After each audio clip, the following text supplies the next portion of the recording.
안녕하세요. 저는 나름 많은 우여곡절을 겪으며 산 60대 여성입니다. 늘 썰밤 사연 듣기만 하다 처음으로 이렇게 글을 써보는데요. 아들과 며느리에 대한 이야기를 좀 해볼까 하고요. 마지막에 충격적인 반전과 속 시원한 결말이 기다리고 있으니 꼭 끝까지 들어주세요. 그럼 시작해보겠습니다. 저는 20대 중반에 남편을 만나 결혼했어요. 남편은 당시 저보다 10살이나 많은 돌싱이었는데요. 전부인과 사이에서 낳은 자식도 둘이나 있었죠. 4살 여자아이와 7살 남자아이요. 사실 처음엔 망설였어요. 물론 남편을 사랑하긴 했지만 남편과 다른 여자 사이에서 태어난 아이들을 제가 친자식처럼 키울 수 있을까 고민이 컸거든요. 주변에서도 저를 말렸고요.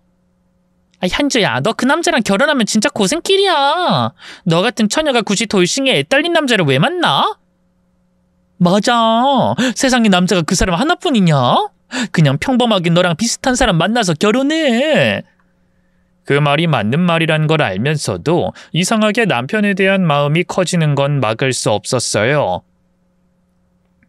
남편은 제가 만나봤던 그 어떤 남자보다 따뜻하고 배려심이 깊었거든요. 그리고 참 아이러니하게도 아이들 역시 저를 붙잡았던 이유 중 하나였어요.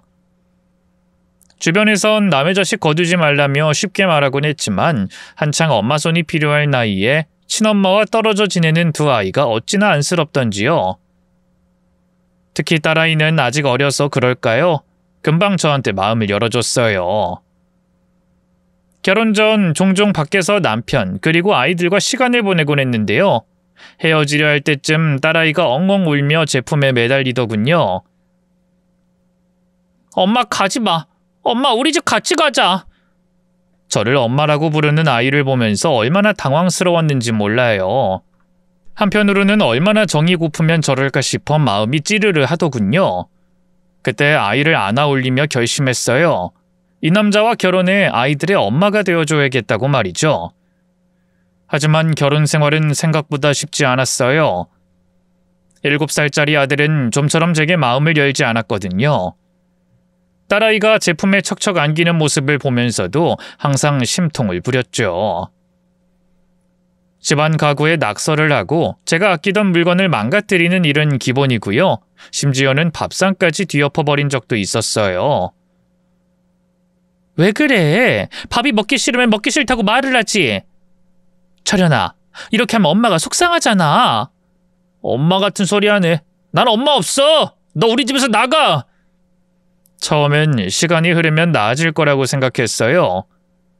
야단도 쳐보고 보드모도 보고 별의별 짓을 다 해봤죠. 하지만 아들은 그 뒤로도 좀처럼 저를 받아들이지 않았어요.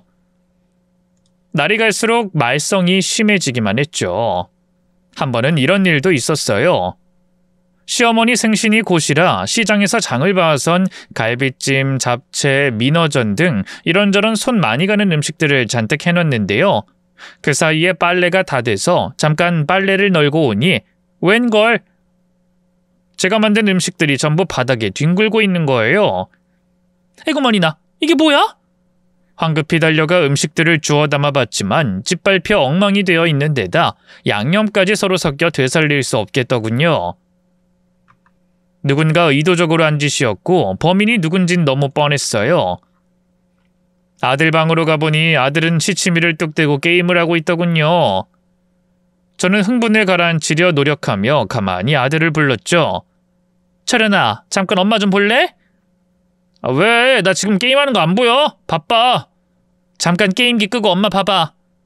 엄마가 만들던 음식 네가 저렇게 해놓은 거지? 나 아닌데? 하지만 아들은 제 쪽은 쳐다보지도 않고 자기가 한 짓을 부인했어요. 더는 참을 수가 없어 달려가 아들의 손에서 게임기를 빼앗고요. 무서운 표정으로 아들을 노려봤죠. 거짓말하지 마. 네가 안 했으면 누가 이런 짓을 하는데? 수연이가 그랬나 보지. 아줌마는 왜 대뜸 나부터 의심해? 수연이는 자기 방에서 낮잠 자고 있는데 어떻게 그런 짓을 해? 거짓말하는 것도 정말 나쁜 짓인 거 몰라? 너 자꾸 이러면 이따 아빠 왔을 때 엄마가 다 얘기할 거야. 제 말에 아들의 유들유들한 표정이 일순 허물어졌어요. 남편이 엇나가는 아들에겐 제법 엄한 구석이 있었거든요. 잠시 짧은 침묵이 흐르고 이내 아들이 능청스럽게 웃으며 말하더군요. 아, 그래, 내가 했어. 실수로 그런 건데 뭐 그렇게까지 화를 내. 진짜 예민하시네. 이게 실수라고? 너 일부러 그런 거잖아. 왜 자꾸 이런 짓을 해? 내가 너한테 뭘 그렇게 잘못했는데? 그 순간 아들의 눈빛이 무섭게 돌변했어요. 잘못한 거? 있잖아. 우리 아빠랑 결혼한 거. 못 견디겠으면 우리 집에서 나가라고. 알겠어? 순간 참았던 눈물이 핑 돌았어요. 저는 최대한 냉정을 유지하려 했지만 목소리가 떨리는 건 막을 수 없었어요. 이 집에서 나가라니. 너 정말 너무하구나. 내가 그동안 철원이 널 위해 얼마나 노력했는데. 그 말을 끝으로 더는 말을 잇지 못했어요. 아들은 제 말엔 관심도 없다는 듯 희죽 웃으며 다시 게임을 시작했거든요. 그런 일이 한두 번이 아니었어요. 남편에게 말해도 어차피 혼내기만 할 뿐 달라지는 건 없었죠. 오히려 아들이 남편에게까지 점점 마음의 문을 닫게 되니 역효과만 난다고 생각했네요. 아들은 학교에서도 사고를 치고 다니기 일쑤였죠. 선생님한테 거짓말을 해서 벌을 받기도 하고 심지어 반 친구들 물건을 훔쳤다는 얘기를 들었을 땐 정말로 충격이었어요. 선생님, 그게 정말인가요? 우리 철현이가 반 애들 물건을 훔쳤다니. 철현이가 좀 삐뚤어지긴 했어도 그런 짓까지 할 일은 아니거든요. 뭔가 착오가 있던 건 아닐까요? 죄송하지만 철현이 가방에서 아이들이 잃어버린 학용품이랑 게임기 같은 게 나왔어요. 철현이도 이미 인정했고요. 일단 학교로 한번 와주셔야 할 것 같네요, 어머님. 무슨 정신으로 학교에 갔는지 모르겠어요. 선생님께 몇 번이나 허리를 굽혀 사과하고요. 피해를 입은 아이들 부모님에게도 찾아가서 고개를 숙였죠. 제가 잘못 가르쳤습니다. 정말 죄송합니다. 앞으로 이런 일 없도록 꼭 바로잡을게요. 하지만 진짜 악몽은 집에 와서 아들을 추궁했을 때였어요. 철현아, 너 도대체 왜 그런 거야? 필요한 게 있으면 엄마한테 말하면 되지. 다른 애들 물건을 왜 훔쳐? 아줌마가 무슨 상관인데. 그리고 자꾸 엄마 거리지 마. 진짜 엄마도 아니면서. 그 말을 듣는 순간 가슴이 와장창 무너지는 것 같았어요. 하루 종일 사람들 앞에서 죄인처럼 고개를 숙이고 다녔는데 아들이 그 노고를 알아주긴커녕 험악한 말만 내뱉는 걸 보니 눈물이 쏟아질 것 같았어요. 하지만 참았어요. 또 화를 내거나 눈물을 보이면 아들은 더더욱 저를 밀어낼 것 같았거든요. 대신 최대한 침착한 목소리로 물었죠. 그래, 내가 네 진짜 엄마는 아니지.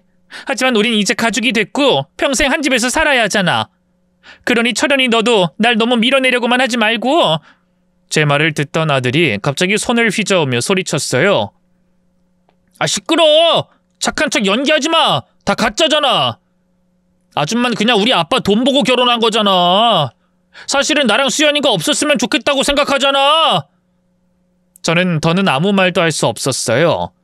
어떤 말로도 아이의 마음을 돌릴 수 없을 것 같았거든요. 그래, 알겠어. 내가 그렇게 싫다면 다시는 너한테 말 안 걸게. 그 어떤 것도 강요하지 않을 테니까 네 마음대로 살아. 어른으로서 어떻게 보면 너무 유치한 행동일 수도 있었을 거예요. 하지만 당시 저도 너무 궁지에 몰려있던 터라 아들과 최대한 떨어져 있는 게 최선이라 느꼈죠. 제가 더는 다가가지 않아서일까요? 그 뒤로 아들도 큰 사고 없이 조용히 지내더군요. 그렇게 하루하루를 힘겹게 버티며 지내던 어느 날이었어요. 남편이 해외 출장으로 자리를 비워서 저와 아이들만 집에 있었는데요. 이 저녁상을 차리고 아들을 불렀는데 아무리 기다려도 나오지 않는 거예요. 또 게임이 푹 빠져있나 싶어 방으로 가봤는데요. 문을 노크해도 아무 대답이 없더군요.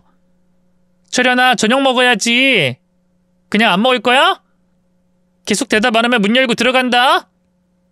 여전히 돌아오는 대답이 없어 결국 방문을 열고 안으로 들어갔는데요.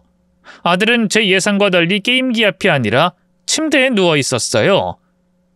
다가가 보니 끙끙거리며 눈을 감고 있었고요. 이불이 푹 젖을 정도로 땀을 흘리고 있더군요. 다급하게 이마에 손을 얹어보니 불덩이 같았죠. 세상에, 이게 뭐야? 철현아, 너 언제부터 이랬어? 아들은 제 말에 대답도 잘하지 못했어요. 바로 병원에 데려가야겠다는 생각에 일단 급한 대로 택시부터 불렀죠. 택시를 타고 병원으로 가는 길, 아들은 제품에 기댄 채 고열에 흐느적거렸어요. 처음으로 그 작은 몸이 얼마나 가벼운지 또 얼마나 약한지 깨달았죠. 병원에 도착하자마자 응급실로 달려갔고요. 의료진이 아들을 진찰하며 빠르게 조치를 취했어요. 독감이 원인이었고 고열로 탈수 증상까지 겹쳐 꽤 위험한 상태라고 하더군요.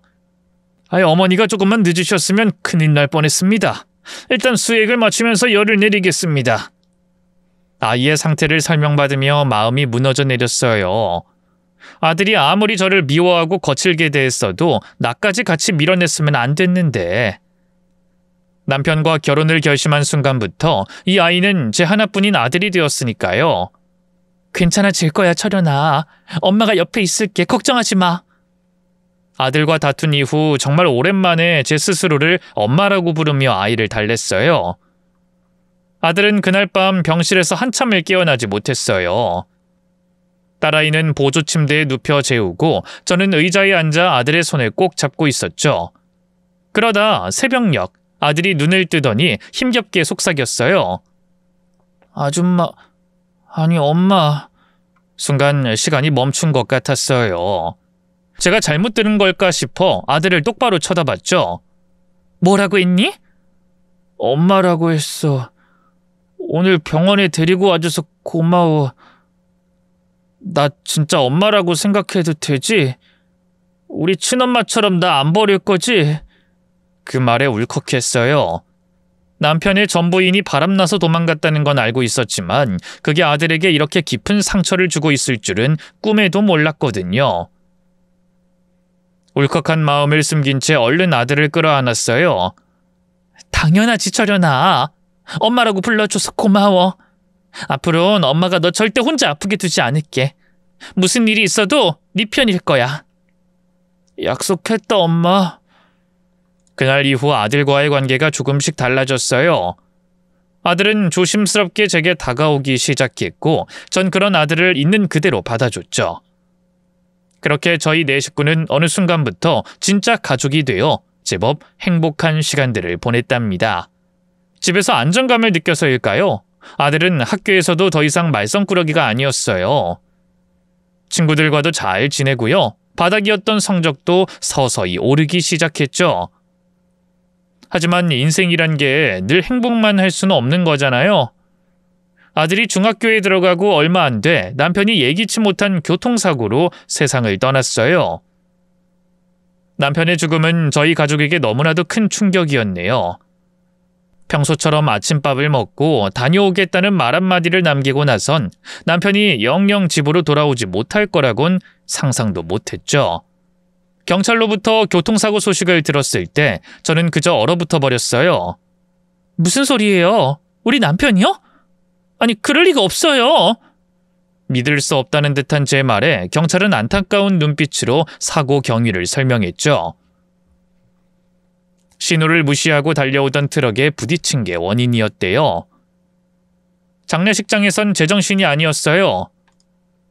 남편의 영정사진 앞에 놓인 국화꽃을 바라보며 눈물만 쏟아냈죠. 딸아이는 제 옆에서 숨죽인 채 바들바들 떨기만 했지만 아들은 오열하며 남편을 찾았어요. 아빠, 이렇게 가버리면 어떡해? 내가 맨날 사고만 치고 말썽만 부려서 그래? 나 이제 진짜 착하게 살려고 했는데 엄마랑도 사이좋게 지내려고 했단 말이야. 가지마, 아빠. 다시 돌아와, 제발. 아들의 울음소리는 장례식장을 가득 채웠고 저는 아들을 끌어안으며 그저 함께 울 수밖에 없었네요. 장례가 끝난 뒤 남편의 빈자리는 생각보다 더 컸어요. 집에 돌아와 남편의 물건들을 마주할 때마다 가슴이 먹먹해지고 아이들 얼굴을 볼 때마다 눈물이 차올랐죠. 아버지를 잃은 두 아이를 보듬어 주기에도 제 마음을 다잡기에도 벅찬 나날이 계속됐어요. 그런 저를 보던 친정 부모님은 참다 못해 이런 말씀을 하셨어요. 현주야, 네 마음은 이해하는데 이제라도 새 출발을 하는 게 어떻겠니? 애들 친가 쪽에 보내고 네 인생 다시 찾아보는 게 어때? 그래, 네 엄마 말이 맞다. 막말로 그 애들이 네가 낳은 자식도 아니고 너 아직 젊잖아. 충분히 다시 시작할 수 있는 나이야. 그 말을 듣는 순간 머리가 멍해졌어요. 엄마, 아빠, 그게 무슨 말이에요? 내가 어떻게 애들을 두고 새 출발을 해요? 우리 애들 내가 가슴으로 낳아 기른 애들이에요. 내 새끼들이라고요. 현주야, 우리도 네가 이렇게 사는 거 보면 마음 아파서 그래. 황서방도 없는데. 황서방도 이해할 거야, 응? 부모님은 계속해서 제 앞길을 걱정하며 설득했지만 제 대답은 단호했어요. 아니요, 그럴 수 없어요. 우리 철현이랑 수연이 누가 뭐래도 내 새끼들이에요. 그 사람 없다고 해서 제가 이 책임까지 내려놓을 순 없어요. 애들하고도 약속했어요. 무슨 일이 있어도 애들 버리지 않을 거라고. 두 분이 걱정해 주시는 마음은 고맙지만 더는 신경 쓰지 말아주세요. 나이 많은 돌싱이었던 남편과의 결혼도 허락해 주셨던 부모님이었어요.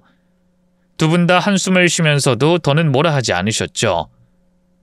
그래, 뭐 현주 네가 그렇게까지 말한다면 우리가 뭐 더 할 말이 있겠니. 대신 꼭 약속해라. 너무 무리하지 말고 네 건강도 챙기면서 살아야 한다. 알겠지? 힘들 땐 언제든지 얘기하고. 네, 걱정 마세요. 이후 저는 남편의 빈자리를 채우기 위해 부단히 노력했어요. 남편이 죽으면서 경제적인 상황도 급격하게 어려워져서요. 당장 돈이 되는 일이라면 뭐든 해야 했죠. 하지만 결혼 후 주부로 너무 오래 지냈던 탓에 일반 회사를 다니는 건 쉽지 않았어요. 이력서를 넣어도 번번이 낙방하기만 했죠. 결국 친정 부모님의 도움을 받아 음식 장사를 시작했어요. 전부터 손맛엔 제법 자신이 있었거든요. 새벽부터 장을 보고 하루 종일 서서 음식을 만들고 파는 일은 몸도 마음도 참 고된 일이었죠. 하지만 여자는 약해도 어머니는 강하다고 하잖아요. 아이들을 위해서라면 뭐든 못할 게 없었네요. 아들이 보기엔 그런 제가 너무 안쓰러웠던 걸까요? 언젠가부터 아들은 스스로 밥을 차리고 집을 청소하고요. 어린 딸아이도 자기가 챙기며 돌보기 시작했어요.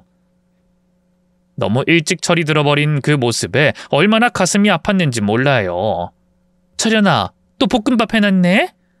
안 그래도 된다니까. 엄마가 와서 차려 먹으면 된다고.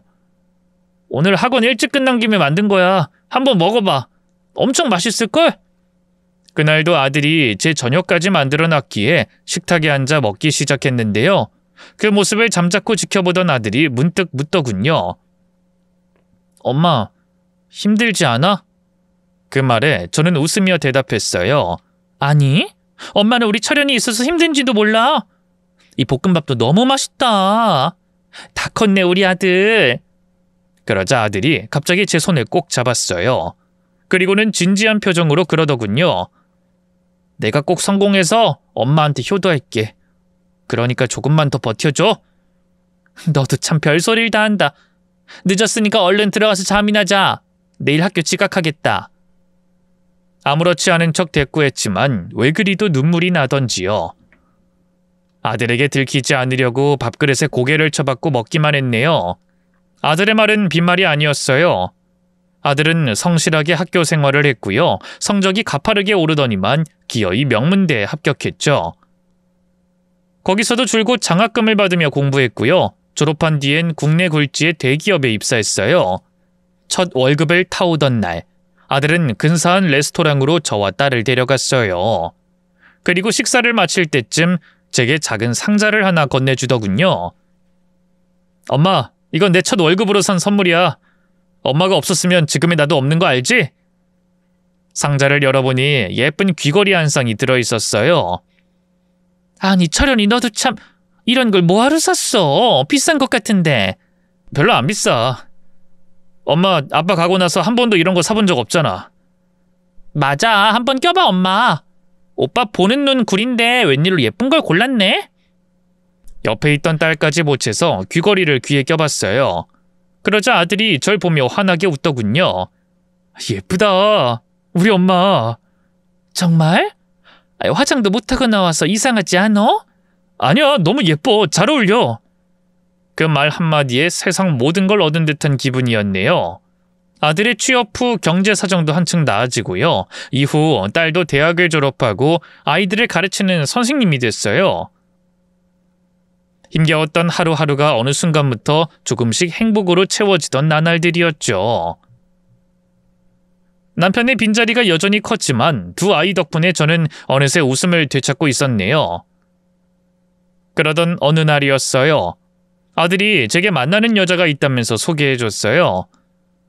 대학 시절 동기의 친구로 동기 결혼식에서 처음 만났다고 하더군요. 사귀는 여자가 있다는 건 눈치채고 있었지만 그렇게 빨리 소개할 줄은 몰랐기에 좀 놀랐어요. 결혼도 생각하고 있는 거냐고 묻자 말없이 웃기만 하더군요. 긍정의 대답이나 다름없었죠. 자식놈 키워봤자 소용없다는 말들을 이래서 하는구나 싶었는데 그래도 어떤 아가씨인지 우선 만나나 보자 했어요.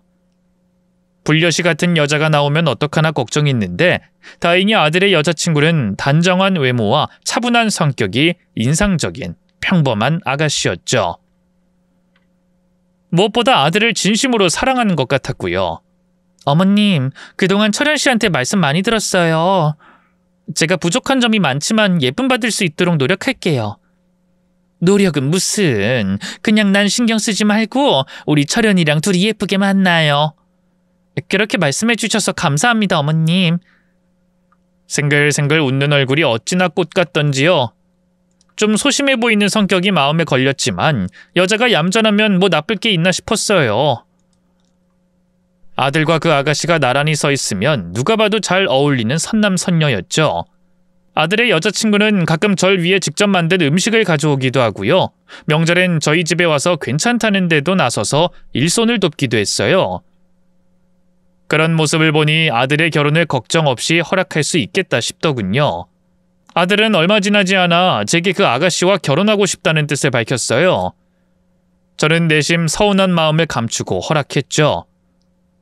평생 품 안의 자식일 순 없으니 아들이 좋은 짝 만났을 때 얼른 자기 가정을 꾸리는 것도 나쁘지 않겠다 싶었거든요. 결혼 준비는 순조롭게 진행됐어요. 혹시라도 남편이 없는 걸 예비 사돈댁에서 걸고 넘어지지 않을까 했는데 다행히 그쪽에서도 저희 아들을 마음에 들어 하더군요. 하긴 제가 보기엔 뭐 하나 부족한 게 없는 아들이었으니까요. 결혼식 날 아들과 며느리가 서로의 손을 꼭 잡고 서 있는 모습에 마음 한구석이 뭉클했네요. 남편이 살아있었다면 얼마나 기뻐했을까 싶어 괜히 눈물이 나더라고요. 아들은 회사 근처에 작은 신혼집을 마련했어요. 며느리가 혹시나 절 불편해할까봐 저도 집들이 때 말고는 몇 번 간 적이 없는데요. 웬걸 결혼한 지 몇 달 되지 않아 예상치 못한 상황이 벌어졌어요. 며느리의 친오빠, 그러니까 사돈총각이 아들네 신혼집에 들어와 얹혀 살게 된 거예요. 원래 기숙사가 있는 회사에 다녔는데 그 회사를 그만두면서 갈 곳이 없어졌다 하더군요. 사돈댁은 지방에 있어서 재취업하려면 서울에 머물러야 한다며 잠깐 신세를 지겠다고 했다더군요. 아들은 처음엔 제게 말을 아꼈어요. 괜히 제가 걱정할까봐 그랬겠죠. 하지만 얼마 안 가 저도 그 사실을 알게 됐고요. 적잖이 당황했네요. 그도 그럴 게 이 사돈총각은 상견례 때 처음 만났을 때부터 그다지 좋은 인상이 아니었어요. 나이는 꽤 있어 보였지만 옷차림부터 행동까지 어딘가 건들건들하고 예의가 없더군요. 상견례 자리에서도 밥만 먹고 말없이 앉아있다가 대충 인사만 하고 나가버렸죠. 그때부터 이 사람은 뭔가 믿음직하지 않다는 생각이 들었는데 결국 이런 일이 생기니 제 불안감이 점점 커지더라고요. 그리고 그 불길한 예감은 틀리지 않았어요. 잠깐만 머물겠다던 사돈총각은 좀처럼 나갈 생각을 하지 않았고요. 아들네 얹혀 산 지 6개월이 넘도록 새로운 직장을 구하지도 않았죠. 사지멀쩡한 사돈총각이 아들네 집에 눌러앉아 아들의 돈으로 생활하는 모습을 보니 어찌나 눈에 거슬리던지요. 게다가 아들은 가끔 사돈총각의 용돈까지 챙겨주느라 꽤 부담을 느끼고 있는 것 같았어요. 결국 참다 못한 제가 아들에게 얘기를 꺼냈어요. 사돈총각 말이다. 대체 뭐 하는 거야? 아니 아무리 염치가 없어도 그렇지 어떻게 동생 신혼집에서 그렇게 몇 달을 빈둥거리기만 해? 그러자 아들이 난처한 표정을 짓더군요. 너무 그러지 마, 엄마. 형님도 이것저것 알아보고 있긴 한데 요즘 워낙 구인난이 심각하잖아. 괜찮은 회사가 없는 것 같더라고. 곧 구할 것 같다고 조금만 더 기다려달래. 곧 구한다 말만 한 게 벌써 6개월이야. 이러다 금방 1년 된다고. 철현이 너 지금부터라도 사돈총각한테 딱 잘라 말해. 동생 신혼집에서 빈대 붙는 게 말이 되냐고. 너랑 세아가도 이제 막 자리 잡은 거고 앞으로 애 태어나면 돈 들어갈 일 천진데 얘기 못하겠으면 엄마가 대신해 줄까? 엄마도 참. 일단 내가 다시 얘기는 해볼 테니까 너무 뭐라고 하지만 마. 희진이도 많이 속상해하니까. 세아가 속상한 거랑 네가 등골 빠지는 거랑 둘 중에 뭐가 더 중요한지 잘 생각해봐. 보아하니 지금 강하게 밀어붙이지 않으면 사돈총각은 평생 눌러앉을 거다. 너희 부부 사이에 금 가기 전에 빨리 해결해야 돼. 그렇게 얘기하긴 했지만 아들도 어쩔 수 없는 상황은 좀처럼 나아지지 않았어요.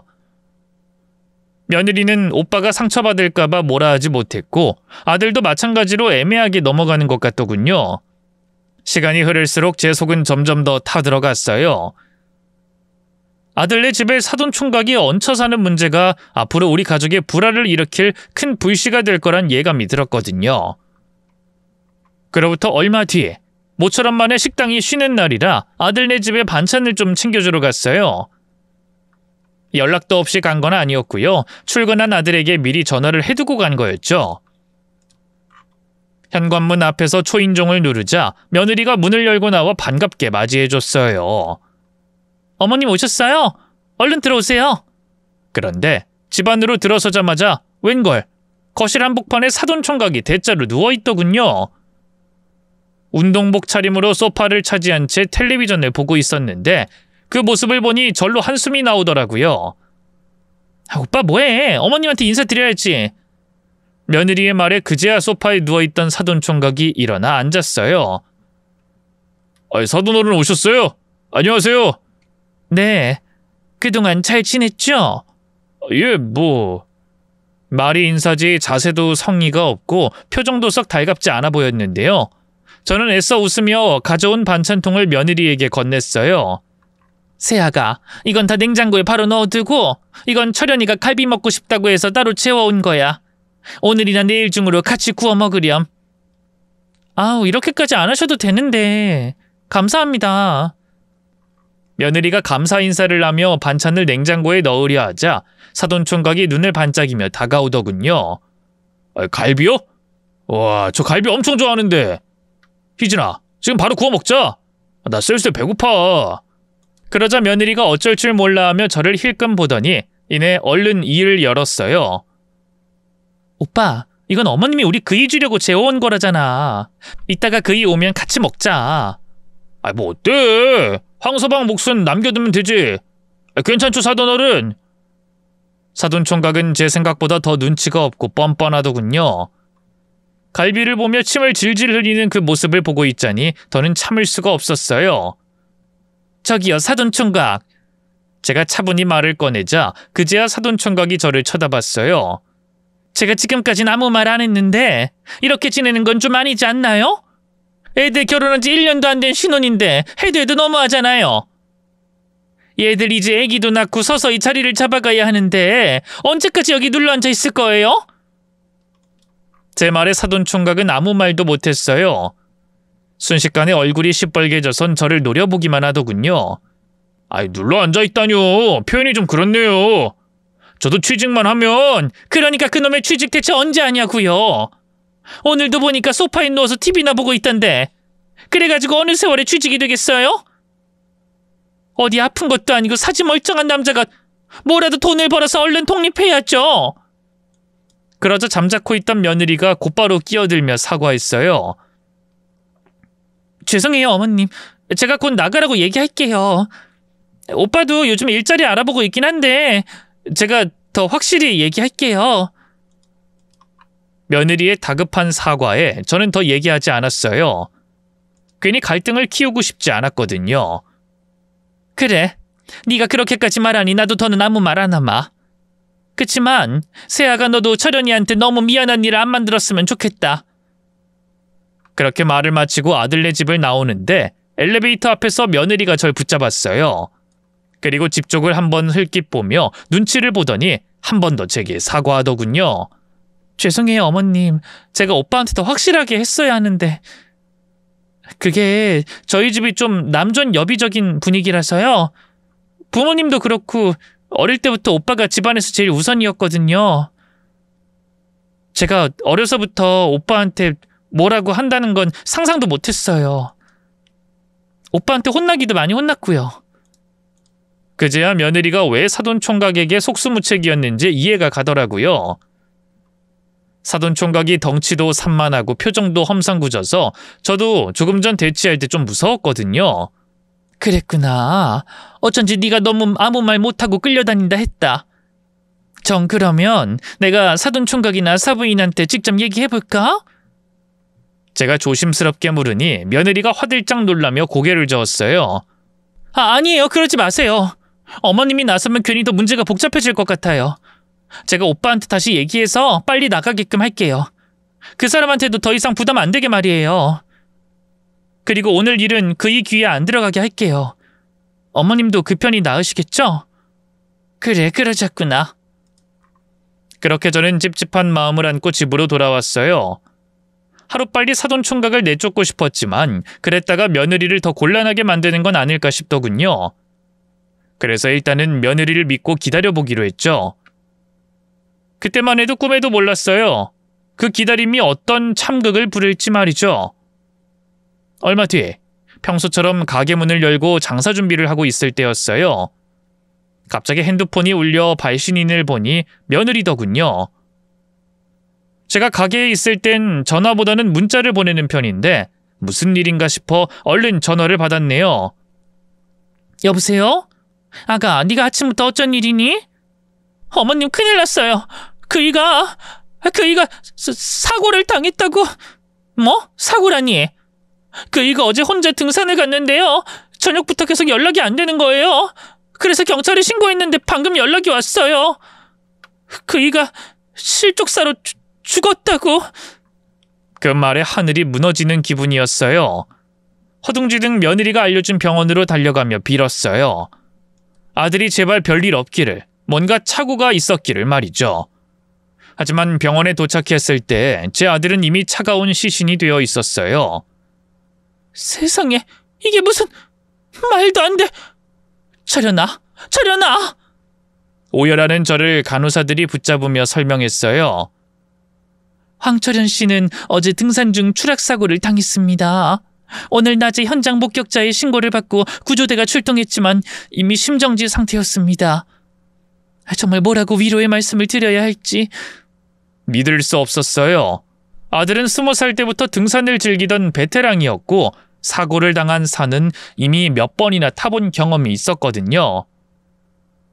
이건 분명 뭔가 잘못된 거예요. 철현이가 그럴 리가 없어요. 그 산을 몇 번을 타봤는데 뭔가 문제가 있었던 게 분명해요. 보다 철저하게 조사해 주세요. 이후 경찰들이 저와 며느리를 붙잡고 아들을 마지막으로 봤을 때가 언제였는지, 뭔가 이상한 점은 없었는지 물어봤고요. 보다 철저한 조사를 약속했어요. 하지만 이후 내려진 결론은 역시 실족사로 추정된다는 답뿐이었죠. 그 말을 믿을 순 없었지만 증거도 없이 무작정 의심만 할 순 없었네요. 장례식 준비는 어떻게 했는지도 모르겠어요. 하루하루가 혼란 속에서 지나갔고 제 눈앞엔 아들의 차갑게 식어버린 얼굴만 아른거렸죠. 빈손은 사람들로 가득했지만 제 마음은 한없이 텅 비어 있었어요. 상복을 입고 조문객을 맞이하면서도 현실감이 전혀 없었죠. 그렇게 멍한 정신으로 손님들을 맞이하고 있는데 문득 며느리가 눈에 들어왔어요. 너무나 침착한 표정으로 문상객들과 대화를 나누고 있더군요. 눈물 한 방울 흘리지 않고 말이죠. 처음엔 그게 며느리 나름의 슬픔을 표현하는 방식이라고 생각했어요. 이 사람마다 슬픔을 표출하는 방식이 다를 테니까요. 하지만 한 번 이상하다는 생각이 들어서일까요? 이 자꾸만 며느리의 무표정한 얼굴이 눈에 밟혔어요. 그런데 자세히 보니 뭐랄까, 그냥 무표정한 게 아니고요. 뭔가 겁에 질려 있다거나 할까요? 저와 눈이 마주칠 때마다 슬쩍 시선을 피하는 게 뭔가 비밀을 감추고 있다는 생각도 들었죠. 제가 아들의 죽음 때문에 정신이 이상해져서 괜히 며느리를 잡는 거라는 생각도 들었지만 결국 견디지 못하고 며느리에게 직접적으로 물어봤죠. 세아가, 너 괜찮니? 어쩜 눈물 한 방울 흘리지 않고 웃기까지. 난 철연이 없이 앞으로 어떻게 살아야 하나 하는 생각에 잠도 안 오고 밥도 안 넘어가는데 넌 어떻게 이렇게 태어나니? 제 질문에 며느리가 좀 당황한 표정으로 입을 열었어요. 저도 슬프죠, 어머님. 근데 아직 그 사람이 제 곁을 떠났다는 실감이 안 나서 그래요. 사람들 앞에서 울고 싶지 않아서 마음을 다잡고 있기도 하고요. 말은 그렇게 했지만 며느리의 말투나 표정이 뭔가 쎄했어요. 이 발언까지 모두 마친 뒤 며느리가 제게 한 말도 의문스럽기만 했죠. 어머님, 당분간 절에 들어가 있을까 해요. 뭐? 갑자기 웬 절? 그냥 조용한 곳에서 혼자 마음을 추스를 시간이 필요한 것 같아서요. 당분간 연락하기 힘들 것 같아요. 이해 좀 해주세요. 며느리의 간청에 저는 더 이상 말을 잇지 못했어요. 저도 힘들었지만 며느리도 나름의 슬픔을 겪는 거라 믿고 싶었죠. 하지만 이상하게 뭔가가 자꾸 마음에 걸리더군요. 결국 저는 장례가 끝나자마자 집에 가는 척하고 며느리를 미행했어요. 안 그래도 아들의 죽음이 찝찝한데 그 열쇠를 며느리가 쥐고 있는 게 아닐까 싶었거든요. 며느리는 우선 집에 들러 커다란 짐가방을 챙겨 들고 나왔고요. 이후 바로 차를 몰고 어딘가로 향했어요. 저도 얼른 택시를 타고 그런 며느리의 뒤를 쫓았죠. 기가 막히게도 며느리가 도착한 곳은 절이 아니었어요. 도시 외곽에 있는 허름한 모텔이었죠. 이미 만나기로 한 상대가 있었던 걸까요? 며느리는 따로 카운터를 들리지 않고요. 곧장 위층으로 올라가 버렸어요. 저는 당황해 어쩔 줄 몰라 하다 그런 며느리의 뒤를 쫓아갔죠. 긴 복도를 숨죽이며 걷던 며느리는 이내 복도에 난 문 중 하나를 열고 안으로 들어가 버리더군요. 그 문 앞에서 저는 한참을 망설였어요. 이런 낡은 모텔에서 대체 남편을 잃은 여자가 누구를 만나는 걸까? 아들 모르게 바람이라도 피우고 있던 걸까? 당장이라도 문을 두드리고 나오라고 소리치고 싶었는데요. 며느리와 같이 있을 상대가 누군지 짐작이 안 되니 그럴 수도 없더라고요. 결국 고민 끝에 저는 다시 아래층으로 내려가 값을 치르고 며느리가 들어간 방의 바로 옆방을 잡았어요. 방으로 들어가 맞닿은 벽에 귀를 가져다 대니 다행히 며느리의 목소리가 고스란히 들리더군요. 낡은 모텔이라 벽이 얇아 방음이 별로 되지 않는 게 천만다행이었죠. 처음엔 며느리의 목소리만 들렸어요. 떨리는 작은 목소리로 괴롭다는 듯 말을 이어가고 있더군요. 우리 그냥 경찰에 다 얘기하자. 나 정말 무서워. 응? 역시 며느리는 뭔가 감추고 있는 게 분명했어요. 심장이 두방망이 치는 걸 꾹 참고 숨죽이고 있자니 곧 굵고 거친 목소리가 들려왔습니다. 제가 이미 수없이 들었던 목소리, 다름 아닌 사돈 총각의 목소리였죠. 하지만 목소리 주인공의 정체에 놀란 건 아무것도 아니었어요. 이어진 사돈 총각의 말에 저는 경악할 수밖에 없었습니다. 무섭긴 뭐가 무서워? 그따위 새가슴으로 어떻게 이 험한 세상 헤쳐갈래? 이제 와서 경찰에 얘기하면 뭐 나만 죽는 줄 알아? 너도 공범이야. 경찰에 말 안 하고 다 덮어뒀잖아. 내가 그러고 싶어서 그랬어? 나한테 선택지가 있었냐고. 오빠가 먼저 일 저지르고 나한테 얘기하니까 난 별 수 없이. 어쨌든 그 할망구한테도 경찰한테도 아무 말 안 했잖아. 근데 이제 와서 무슨 말을 하겠다고 그래?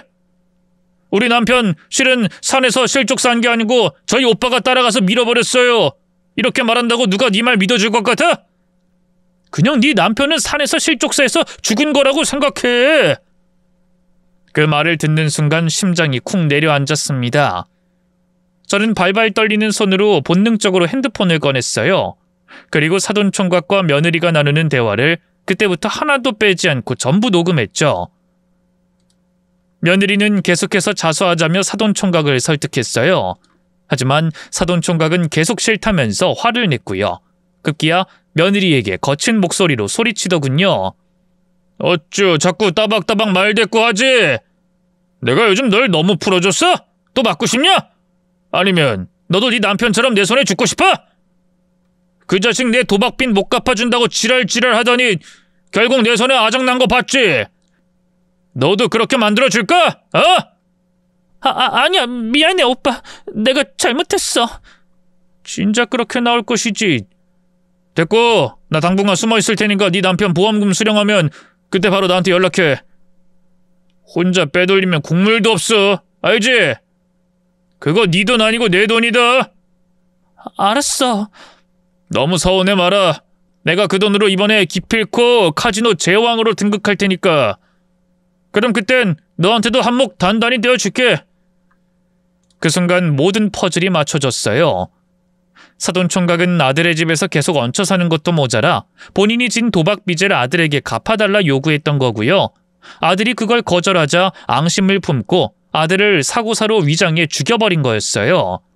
며느리는 사돈총각의 협박에 아무것도 못하고 끌려다니며 그 사실을 묵인했던 거고요.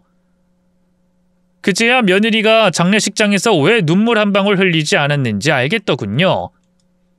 사돈총각이 왜 장례식장에 얼굴도 비추지 않았는지도요. 저는 녹음 앱을 끄고요. 손에 떨림을 애써 억누르며 경찰에 전화를 걸었어요. 혹시라도 소리가 들릴까봐 벽에서 제일 멀리 떨어진 곳에서 자그마한 목소리로 대강의 사정과 현장 위치를 얘기했죠. 다행히 경찰은 바로 출동하겠다고 하더군요. 하지만 저는 경찰만 마냥 기다리고 있을 수 없었어요. 설사 사돈총각이 법의 심판을 달게 받는다고 해도 제 손으로 뺨 한 대 정도는 때려주고 싶었거든요. 뺨이 뭔가요? 목을 졸라도 시원치 않았죠. 망설이던 저는 방을 나와 옆방문을 두드렸어요. 안에서 말소리가 멈췄고 곧 사돈총각이 문을 열었는데요. 저를 본 사돈총각의 얼굴이 순간 굳어지더군요. 아니, 사돈어른이 여길 어떻게... 무슨 일이세요? 무슨 일이냐고? 그걸 몰라서 물어? 네가 내 아들 죽였잖아. 옆방에서 다 들었어. 제가 고함을 지르자 사돈총각의 표정이 순식간에 돌변했어요. 뻔뻔하게 웃더니 순식간에 저를 방 안으로 끌고 들어가 문을 닫아버리더군요. 이윽고 저를 발견한 며느리도 깜짝 놀라 두 눈을 크게 떴는데요. 사돈총각의 기세에 눌려서인지 아무 말도 못하더군요. 이윽고 사돈총각이 다시 입을 열었어요. 증거도 없이 큰 소리 치지 마세요. 제가 뭐 어쨌다고요? 증거가 없긴 뭐가 없어. 내가 방금 옆방에서 네가 하는 말 다 들었는데 우리 철현이 네 놈이 쫓아가서 밀어버렸다며? 도박빚 안 갚아준다고. 어떻게 사람의 탈을 쓰고 그럴 수가. 내 아들 살려내라 이놈아. 내 아들 살려내. 저는 사돈총각을 향해 울부짖으며 외쳤어요. 그러자 사돈총각의 눈이 갑자기 뒤집히더니 순식간에 다가와 저를 덮쳤어요. 사돈총각의 덩치에 밀린 저는 그대로 뒤로 자빠졌는데요. 정신을 차릴 틈도 없이 사돈총각이 위에 올라타 제 목을 조르기 시작했죠. 그렇게 아들이 보고 싶으면 같이 따라가면 되겠네. 어차피 할망구 살 만큼 살았잖아. 이놈이 이거 안 놔? 저는 사돈총각의 손에 손톱을 박아 넣으며 필사적으로 몸부림쳤어요. 하지만 사돈총각은 거대한 바위처럼 꿈쩍도 하지 않았고요. 서서히 숨통이 조여오면서 눈앞이 뿌얘지더군요. 이대로 죽는구나 싶었던 바로 그때 문득 어린 시절 아들의 얼굴이 떠올랐어요. 무슨 일이 있어도 자기를 버리지 말라며 처음 엄마라고 저를 부르며 안겨들던 그 시절의 아들이 말이죠. 여자는 약해도 엄마는 강하다고 하잖아요. 엄마인 저는 거기서 무너질 수 없었네요. 억울하게 죽은 저희 아들을 생각해서라도 말이죠. 저는 입을 크게 벌렸어요. 그리고 있는 힘껏 상체를 들어 올려 입가에 사돈총각의 손이 닿는 순간 힘껏 깨물었죠. 사돈총각은 고통스러운 비명을 지르며 뒤로 나자빠졌고요. 저는 그 사이 재빨리 몸을 일으켜 침대 시트를 낚아챘습니다. 그리고 얼른 사돈총각의 얼굴과 온몸을 덮었죠. 이게 뭐야? 이거 당장 안 치워? 사돈총각은 시야가 가려지자 당황해 어쩔 줄 몰라 했어요. 저는 그 사이 얼른 며느리에게 소리쳤죠. 뭐해? 빨리 묶을 걸 찾지 않고. 네? 네? 이대로 이 살인자 편은 계속될 거야? 철현이가 널 얼마나 사랑했는지, 네가 얼마나 잘했는지 생각해. 며느리는 멍하니 절 바라보다가 뒤늦게 정신이 번쩍 들었나 봐요. 침대 매트리스를 싸고 있던 이불볼을 벗겨내더니만 저를 도와 사돈총각을 꽁꽁 싸매기 시작했죠. 이윽고 사돈총각을 완전히 결박한 뒤 저는 온 힘을 다해 사돈총각을 몇 번이나 후드려 패줬어요. 아들에 대한 원수를 조금이나마 갚고 싶었거든요. 처음에는 욕설을 퍼붓던 사돈총각도 나중에 눈물을 흘리며 애원하더군요. 사돈어른, 제가 잘못했습니다. 제발 이것 좀 풀어주세요. 네? 절대 의도적으로 그런 건 아니에요. 다투다가 우발적으로 그만. 거짓말하지 마. 등산하는 우리 아들 쫓아가서 밀어버린 게 어떻게 우발적인 거야? 제가 다 잘못했습니다. 한 번만 살려주세요. 저 이번에 또 감옥 들어가면 다시는 못 나올지도 몰라요. 정말 기가 막히게도 사돈총각은 전과자였어요. 이미 강도 살인미수로 한번 복역한 전과가 있더군요. 며느리도 사돈 내외도 그 사실을 저와 아들에게 감쪽같이 속인 거였죠. 분기탱천에 며느리에게도 따지는 사이 경찰이 방으로 들이닥쳤어요. 저는 경찰들에게 녹음 파일을 넘기며 모든 상황을 설명했고요. 사돈총각과 며느리는 현장에서 바로 체포됐죠. 경찰차에 오르기 전 며느리가 저를 향해 조용히 말하더군요. 어머님, 정말 죄송해요. 저도 너무 무서웠어요. 그래도 제가 어떻게든 오빠를 막았어야 했는데, 아니 애초에 저희 집에 들이는 게 아니었는데 정말 죄송해요. 며느리의 말에 아무 대답도 할 수 없더군요. 며느리가 아들을 죽인 건 아니었지만 며느리에 대한 원망이 아예 없을 순 없었으니까요. 경찰 조사 결과 밝혀진 진실은 놀랍지도 않았어요. 사돈총각은 아들의 보험금을 노리고 살인 계획을 세운 게 맞았고요. 아들이 등산을 간 날 몰래 그 뒤를 밟아 CCTV 없는 구간에서 아들을 밀어버렸더군요. 마지막에 아무것도 모른 채 겁에 질려 눈을 감았을 아들을 생각하면 피눈물이 나는 것 같았네요. 지리한 재판 끝에 사돈총각은 살인죄로 무기징역을 확정받았어요. 이전에 저지른 범죄 때문에 가중처벌이 된 거였죠. 며느리 역시 협박에 의한 방조죄로 실형을 선고받았는데요. 교도소에 그리 오래 살진 않고 조기 출소했네요. 당연한 말이지만 아들의 보험금과 재산은 전부 제게 넘어왔어요. 며느리가 그에 대한 어떤 이의도 제기하지 않았거든요. 일말의 양심이었는지 뭔진 모르겠지만요. 어쨌든 며느린 현재 고향으로 내려가 조용히 살고 있다고 알고 있습니다. 저는 현재 딸네 집에서 살고 있는데요. 아무리 시간이 흘렀다 한들 자식 잃은 슬픔이 쉽게 잊혀지겠어요. 아직도 아들의 얼굴을 떠올리면 눈물부터 흐른답니다. 식사 자리에서 아들이 좋아했던 반찬을 꺼내놓거나 저녁 뉴스에 등산 사고 소식이라도 나오면 가슴이 무너져 내리죠. 하지만 그럼에도 불구하고 저는 살아가고 있습니다. 아들이 떠나기 전에 남긴 말들과 추억들이 저를 지탱해 주니까요. 엄마, 내가 꼭 성공해서 효도할게! 그 말 한마디가 아직도 제 귓가에 맴돌아요. 효도하겠다더니 부모보다 먼저 떠나는 불효를 저지른 아들이지만 이제야 뭐 어쩌겠어요.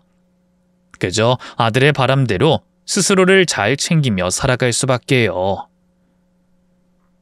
그런 저를 곁에서 든든하게 지켜주고 있는 건 다름 아닌 딸이에요. 엄마, 오빠도 하늘에서 엄마 보고 있을 거야. 엄마가 울면 오빠도 마음 아플걸? 그러니까 이젠 좀 웃어봐. 딸아이의 그 말에 힘들어도 억지로 웃어보려 노력하곤 한답니다.